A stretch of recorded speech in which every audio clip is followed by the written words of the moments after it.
Good evening, everyone. If you have never done anything that makes you nervous, where have you been? Most of us would have never gone to a school, would have never applied for a job, or would have never gone on a date. As Thomas Jefferson said, if you want to get something you've never had, you must be willing to do something you've never done. So, in the other words, you need to step out from your comfort zone. First idea of comfort zone goes back to 1908 and opened by psychologist John Dodson, who explained it. There is a space in our mind that where our stress level is higher than normal. So it calls optimal anxiety, and just outside of it, there is our comfort zone. More than 80% of people never step out from their comfort zone. Every time I feel that I'm in comfort zone again, I'm changing something in my life, I'm doing something that scares me, and mostly I travel by my own. So this year in February I went to Sri Lanka Island, and I have prognosticated all my trip and have visited all the places and which inspired me and gave me a lot of emotions. But the main reason why I went to Sri Lanka was Adam's Peak. Adam's Peak. Adam's Peak is the mountain located in southern part of the island, and people call it Sacred Mountain because it has religious context. According to the legend, Adam's Peak is the first place on earth where Adam stepped after being expelled from the paradise for the eating forbidden fruit. So still you can see the footprint in the top of the mountain if you go to the top of the mountain. So did I. I started my trip at 8 p.m. and I was a little bit nervous because the peak seemed so far away, and the point is you need to go at night time to see the sunrise in the morning. Next, please. When that picture was taken by me, I wasn't prognosticated that it would be so difficult because I started my trip at 8 p.m. and I was walking about 1 hour.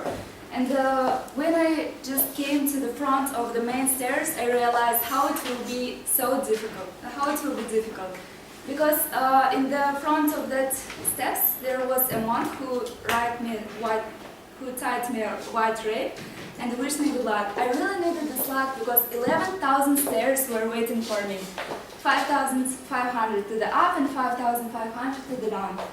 And but I just moved on. And on my way, I met a lot of people who were hiking for the 4th or 5th time because they couldn't reach the peak before they came. But I just moved on, and in the up of 3,000 stairs, I was so exhausted and tired, and I wanted to turn back. But when I saw all the way I already passed, I told myself, never give up. And I just moved on. In the up of 4,000 stairs, I felt so cold. My nose was red, my lips were purple, and I couldn't feel my legs because it was really windy and cold. But I couldn't turn back, I just moved on.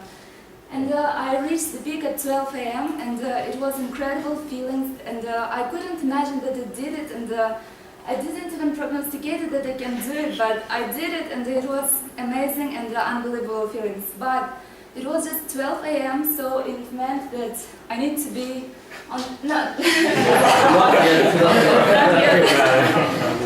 I need to be on the top 5 more hours. It was so cold, and on the top there were a temple, and hundreds of people were sleeping around of it.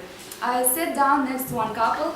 They were already sleeping. I took their blanket and covered myself. I tried to sleep, but I couldn't because it was so windy, and I couldn't even move. And I decided to go a little bit downstairs because luckily there were a couple places where I could buy tea and fruits. I was wondering how people go there to work several times in a week probably. But anyway, I just wanted to go and buy some tea for me to make myself warm. But when I was going downstairs, I saw one door from the wall. I opened it and I saw 2 bunk beds. In one bunk bed there were lying, sleeping 2 policemen. I recognized them for the form they wear. And that was actually he. And another bed was empty, and I sat down, and it wasn't as windy as outside, and I tried to feel myself more comfortable than outside. And I was sitting there about 40 minutes until another policeman came and he started to yell at these two men. He woke them up and he asked me to go out. But I asked him to stay there until sunrise because I felt so cold. And I offered him money even, but he didn't. He refused me and he just told me to go out. So I went downstairs, and when I heard Russian language, I was so happy because there were a group of people from Moscow, and they told me we were talking until 5 a.m. and at 5:20 we hiked again to the top, and it was my best achievement and the best sunrise ever. If you will ask me what I'll never forget, I would say that this sunrise on the top of Adam's Peak I will never forget. So, am I okay on time? Okay. Is there one thing? Today I challenge you to do something in this week that's outside of your comfort zone.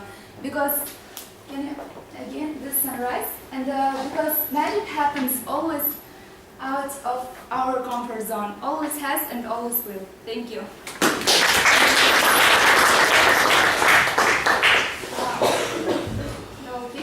All the people on the stairs, so many religious, local, and a lot of people. And this is a picture from the temple. This is me. And all clouds and the 11,000 stairs and the 13 hours I spent for that hiking. Yeah, and and also, am I on? Okay. Thank you so much.